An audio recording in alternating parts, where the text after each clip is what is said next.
Hello students, welcome to the 48th session of White Sargasso Sea. Here in this session, we will understand about the novel that is prescribed to you, that is White Sargasso Sea. This session will particularly deal with the introduction of the novel. White Sargasso Sea is a visceral response to Charlotte Bronte's treatment of Mr. Rochester's mad first wife, Bertha, in her classic Victorian novel Jane Eyre. Jean Rice reveals the horrifying reality that might lie behind a man's claim that a woman is mad and humanizes Bronte's grotesque invention. The now archetypal and heavily symbolic mad woman in the attic, the novel is a vindicating howl of rage and injustice and a skin-flaying revelation of personal sadism. White Sargasso Sea is also a valuable historical work, written in the 1960s, but in the early 1800s, which it was set in, explores the Victorian paternalism, sexualized racism, and the complex social and political history of the West Indies. Rice vividly imagines Rochester's time there when he met Bertha, who is a Creole, a naturalized West Indian of European descent. The Emancipation Act freeing slaves but compensating slave owners for their loss had been passed.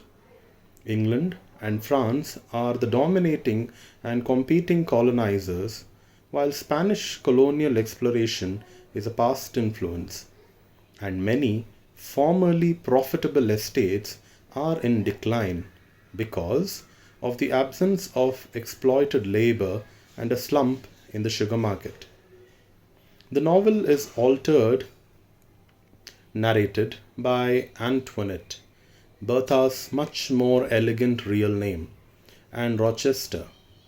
The novel has three settings: Antoinette's crumbling West Indian family estate, Colibri, an unnamed honeymoon house on a different island, and finally, the attic room in which Antoinette is imprisoned, in Thornfield Hall in England.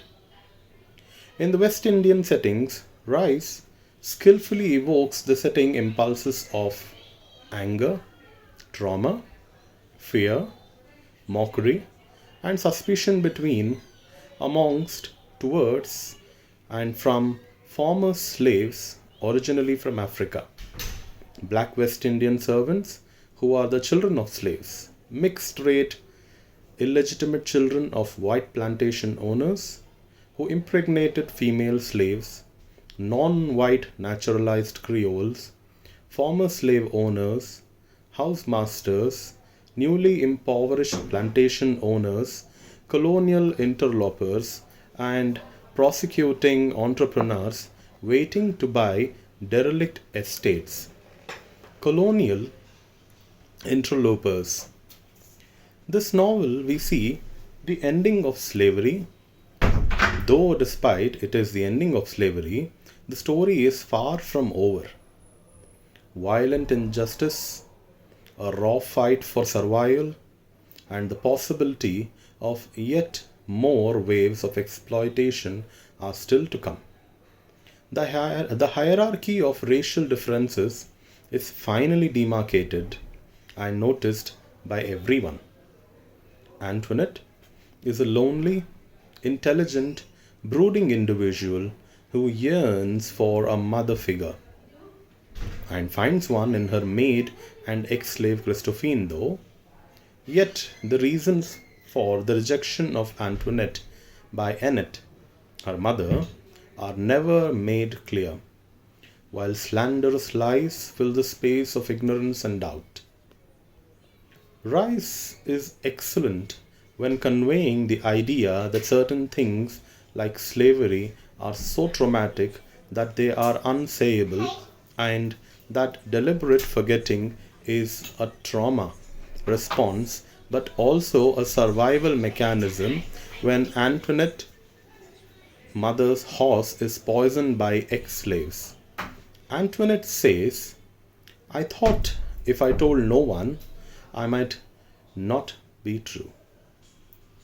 Now, Annette wants not to know that one is abandoned, lied about, or but helpless, discarded, slandered, and vulnerable. Antoinette's experience is to be exactly the same as her mother's experience. The novel traces a repetitive, incestuous history with concise intensity, as if laying down a curse. Now, to give a brief introduction about Jean Rice herself, her birth was on the 24th of August 1890 in Rousseau, Dominica. She was the daughter of a Welsh doctor and a white Creole mother. Young white girl in a predominantly black community. She was educated at Dominica till 16. Then she moved to England. Her great-grandfather himself was a slave owner. She was addicted to alcohol. She began to write after her first 3 marriages broke up. In 1966, she made a sensational appearance with the White Sargasso Sea. Unfortunately, she died at the age in 1979. Now let us try to understand a little bit about the inspiration behind this particular work. The novelist, I feel, was quite relative in the way she read Jane Eyre. She wanted to personify the symbol of Bertha Mason. She once apparently said in an interview that she always wanted to give Bertha a life. Now you, after having read the novel, I'm pretty sure would be able to understand it better, that this woman who was so demonized in Charlotte Bronte's Jane Eyre, has been given a life of her own, an identity of her own, a voice of her own. She wanted to give a voice to Bertha so that she can speak for herself, rather than being portrayed by someone of what the person is. This novel actually came as a challenge to Jane Eyre, than being its true prequel.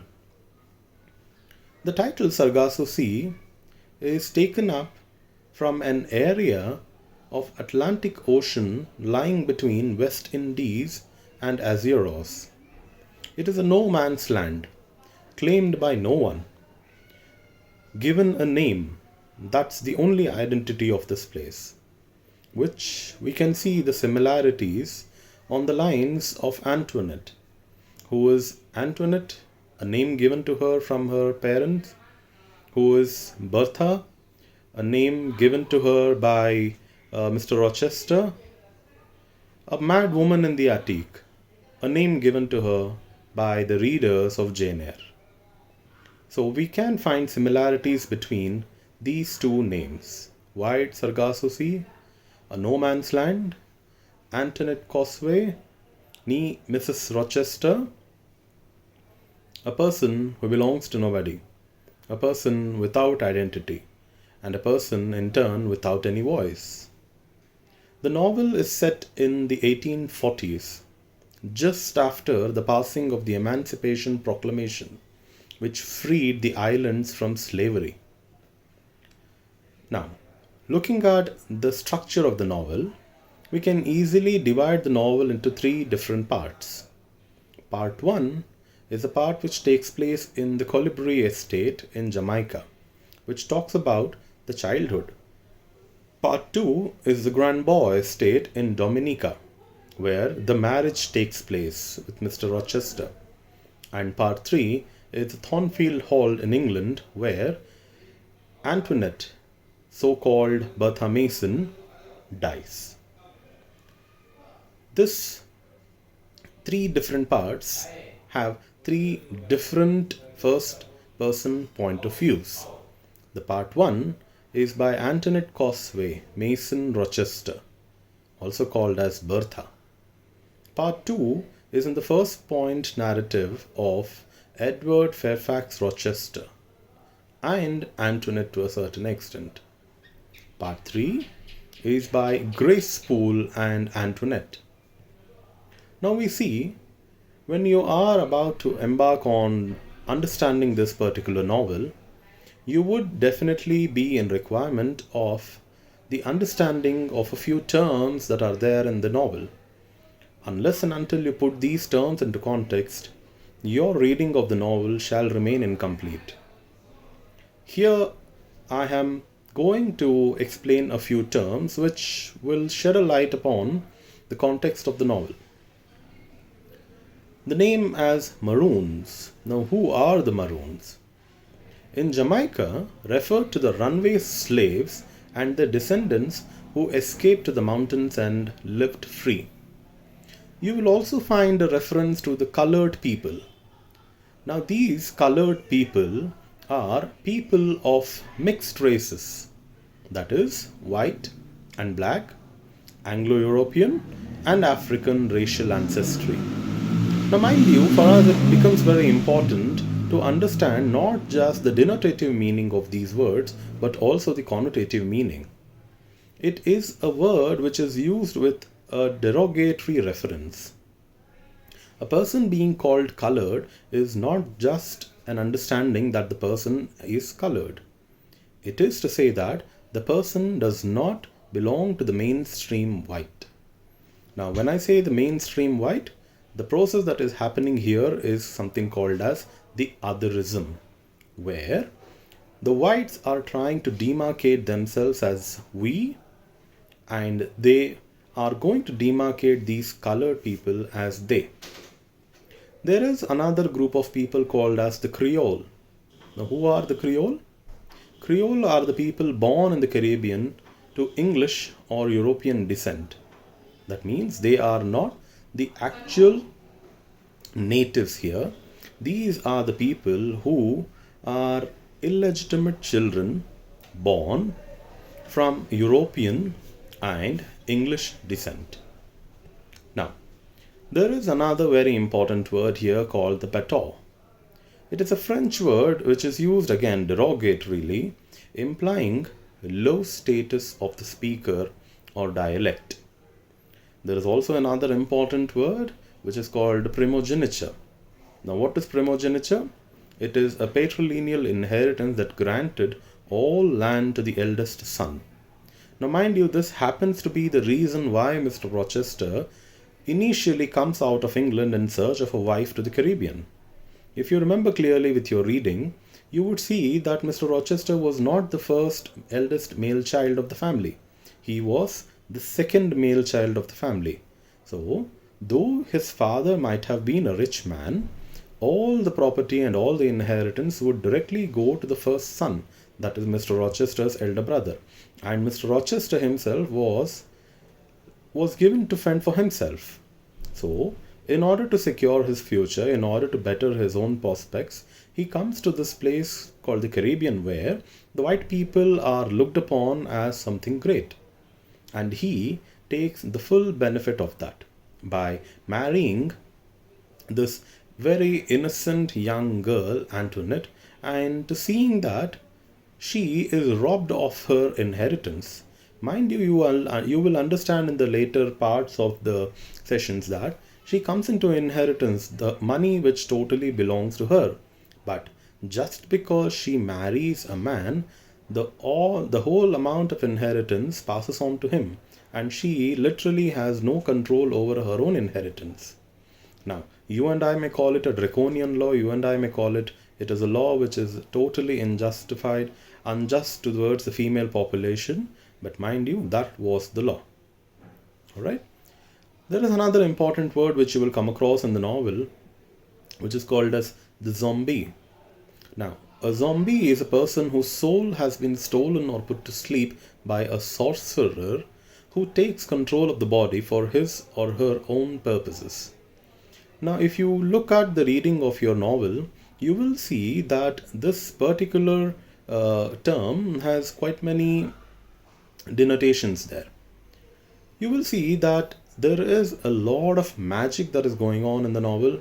There is a lot of supernatural things that are going on in the novel. There is a lot of disparity between what reality is and what is a figment of imagination. Now, here you will see sometimes our protagonist of the novel, Antoinette Cosway, behaves herself like a zombie. Now, for an English reader coming from England, she would definitely represent a person who is someone who is subhuman. Now, the moment you say he or she is subhuman, her treatment becomes justified. To give you a simple example, we do not think twice before hitting our dog when we are taming it, right? The reason being that it is a dog after all, it is not a human being that needs to be tamed. In the same way, Antoinette Cosway was treated barbarically by the Rochester family, and it was supposed to be accepted by the English readers in Jane Eyre because she was subhuman. Alright? So, this is an introduction to the novel. In the next session, we will learn about the analysis of the novel. Thank you.